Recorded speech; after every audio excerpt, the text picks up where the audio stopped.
Hi guys, welcome back to my channel, Lyssa the Healer. Hey, I am so excited to have you back here. I know it's been a while. Long story short, I started with my second year. I am now a second year medical student.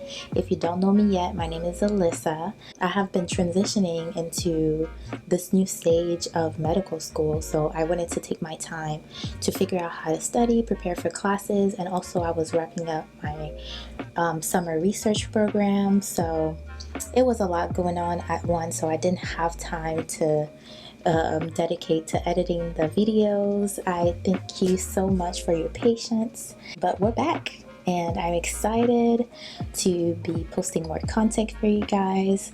And if you guys ever have a question, please leave it in the comments.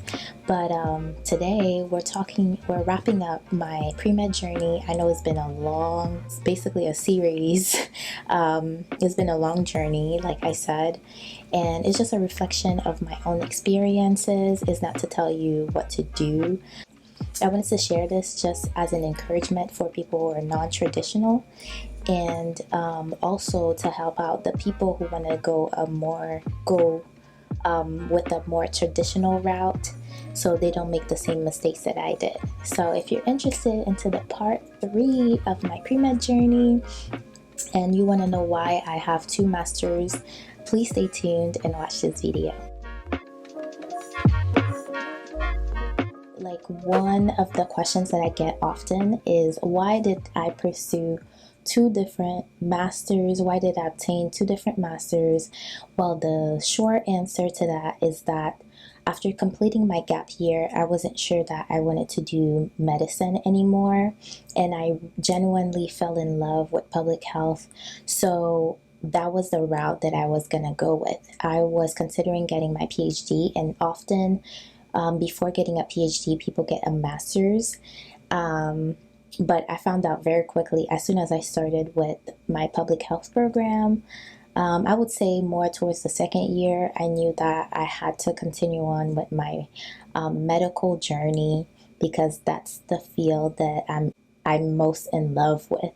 Of course, I want to combine both of them. I have 2 fields of expertise at this point. I knew early on that I didn't want to continue with a PhD, and this is how I found out. Basically, I was able to interact with PhD students, both when I was working as a lead community health worker and also as an MPH student. And I didn't necessarily like the responsibilities that they had. Like, no shade to PhD students, but when you're getting your PhD, you have to realize that often it's not as structured as other fields are. You're basically creating your own research. If you have to work in labs, you have to stay there for hours until you conclude what you're doing for that day. You often have to learn by yourself and do a lot of literature review and find basically a new question for research to contribute to the literature. So that wasn't necessarily what I wanted to do. I wanted to interact with people. I wanted to be able to think critically and figure out what the symptoms are coming down to, what type of diagnosis the symptoms are coming down to. And I really enjoy one-on-one sessions with people. And I figured that out when I was volunteering at a clinic that my institution had or was affiliated with. Basically, it was a clinic that the medical students created. They had different fields because it was a medical campus, so there were social workers, there were medical students, there were public health students that were involved in this. There were physicians, making sure that we're getting everything correctly. And it was a team effort. The patient was passed down from one person to the other to make sure that all of their needs were met, because it was catered to an underserved community, uninsured as well. So we wanted to make sure that even if we didn't see them again, we equip them with all the information that they needed to at least take care of their chief complaints. So when I was volunteering there as a health coach, I realized that I love interacting with people one-on-one, even though it was terrifying to me because I didn't know what I was doing. But that's why your extracurriculars are important. Pay attention to what you enjoy doing. Pay attention to what you enjoy studying. So my plan for applying for medical school would be to work at, basically I wouldn't be studying for the MCAT while I was doing my MPH. The plan was to prepare for my MPH while I was working in the public health field, and gather up some money, because I felt like I reached a point where I wasn't in a rush anymore. I wanted to do the process well instead. So that was my original plan, but it didn't happen that way. While I was at a conference one day, I met, basically the conference is a Christian conference, but it's specific to dental and medical students. I met a medical student, and after we did fellowship and all of that, she offered to give me and my friend a ride home, which was very unusual because we came with different people.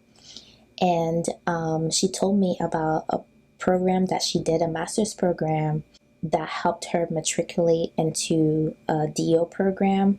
So basically the program had a 3.45 GPA requirement. And of course, after I applied and got into the program, I figured that there was a curve attached to it. It was very competitive. Only the top 35 students were able to get into the program. Maybe it could be less if not everyone met the GPA requirement.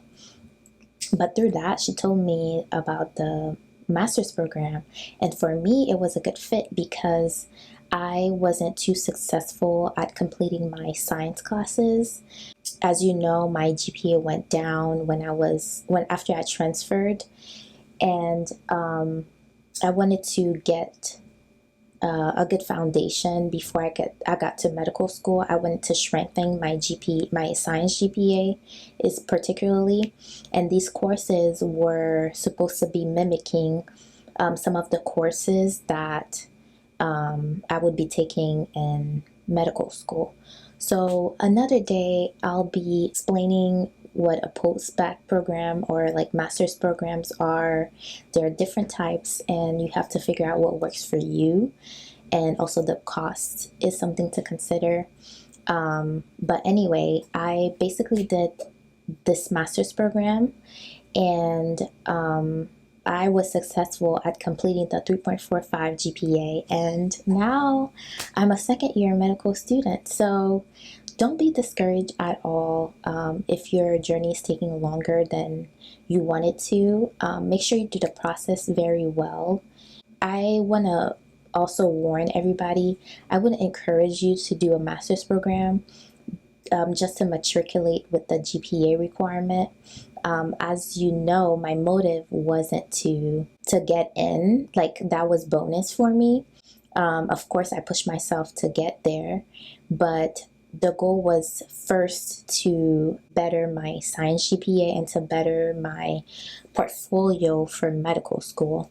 So we can talk about that in another video. I just wanted to conclude this one and send some encouragement your way. Please let me know in the comments what part in your journey you're at, and make sure you subscribe, like, and share this video. I'll see you in the next one. Ooh, while I'm here, shout out to the bestie for the shirt, Lyssa the Healer. Hey.